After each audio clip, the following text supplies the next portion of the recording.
Welcome back to another video. In today's video, I want to show you what I'm doing to keep my money safe during the bear market. I'm trying to collect as much crypto and stocks as I can. As you know, I'm a dividend investor and a stock investor. I like staking, earning passive income, but I'm going to show you the best steps that I know of to save your money during the market 2023 crash or 2023 bear market. Let's jump right into this.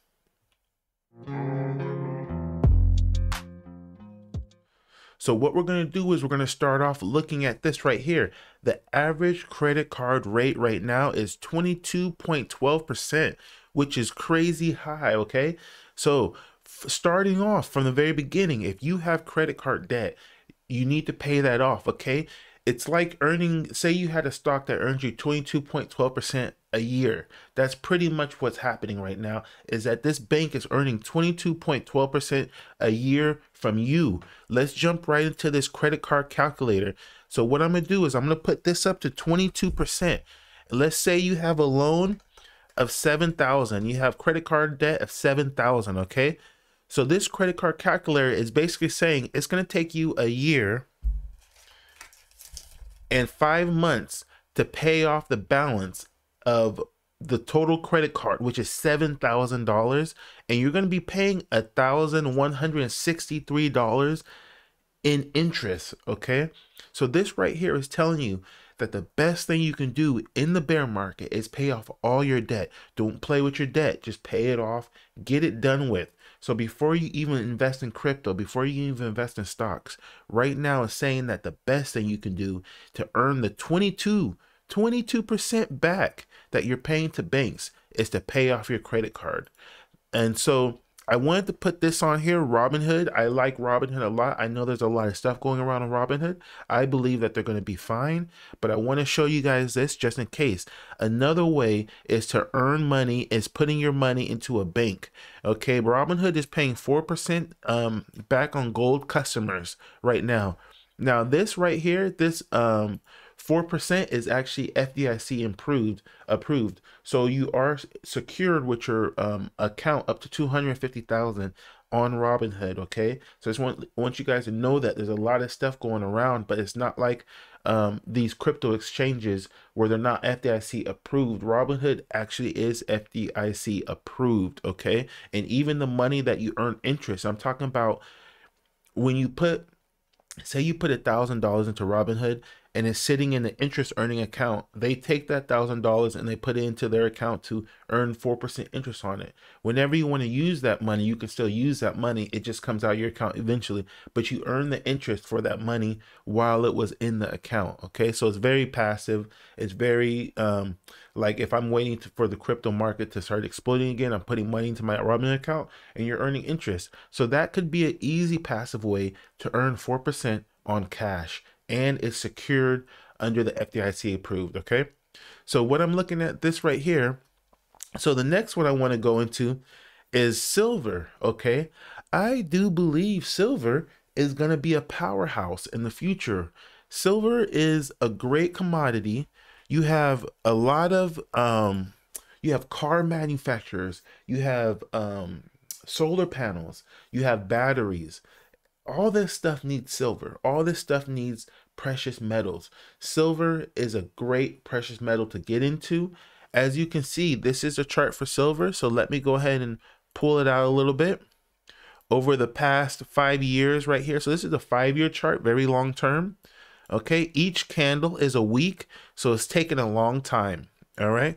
So if we look at from silver, this right here is 2020. So 2020 to now, we're looking at about a 30% return or so. Oh, I'm sorry. Here we go. 58% return. I'm sorry. 58% return right now if you would have bought in the crash of 2020. Okay. So silver is actually a very good commodity to get into. You can hold it long term. In the future, we're going to need a lot of silver. We're going to need silver for cars, again, solar panels, batteries, anything you could think of, phones, all these new iPhones, all these new iPads, computers. You know, so we're going to need silver for everything. So in the long run, I do think it's a good time to get into silver.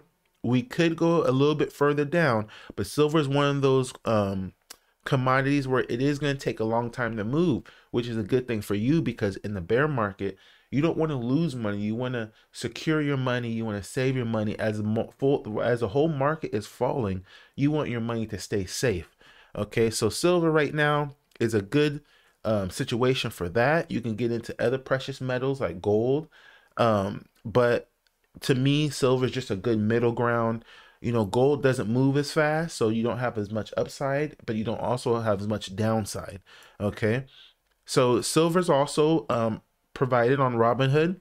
As you can see, you can go to iShare Silver Trust, and that's the one that I do my investing in silver, iShare Silver Trust. But there's a lot of different ones you can get into. It doesn't have to be iShare. Okay.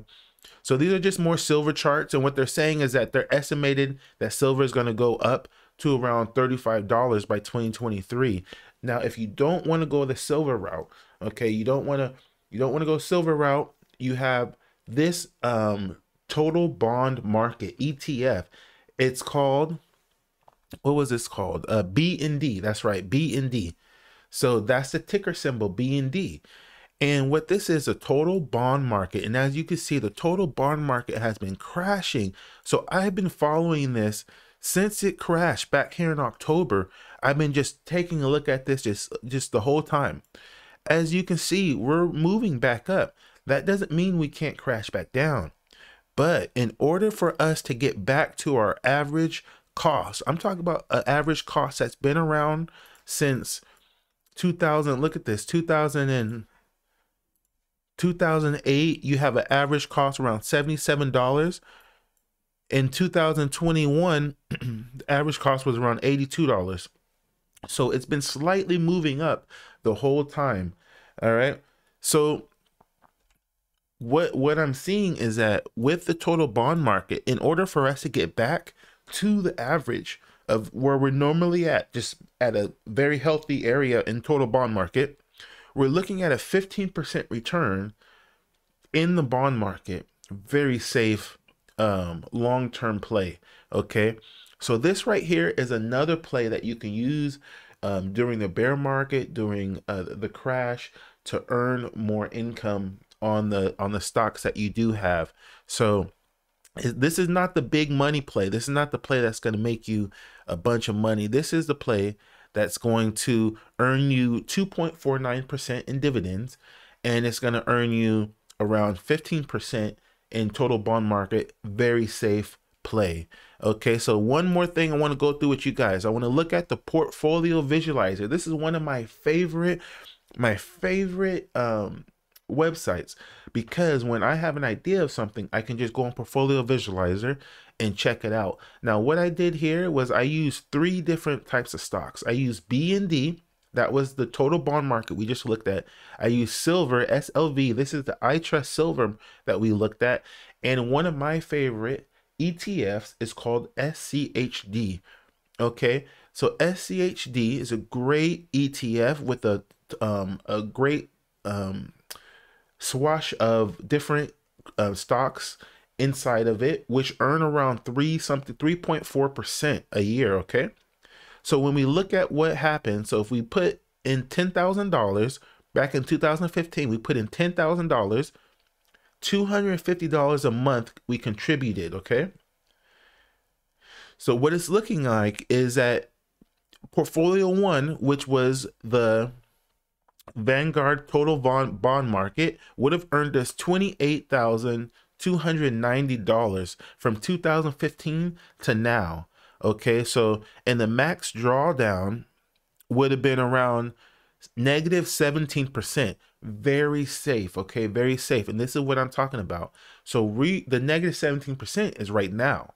Okay, so that's that negative 17% we're looking at right here for the worst. I'm sorry, for the worst year, negative 12%.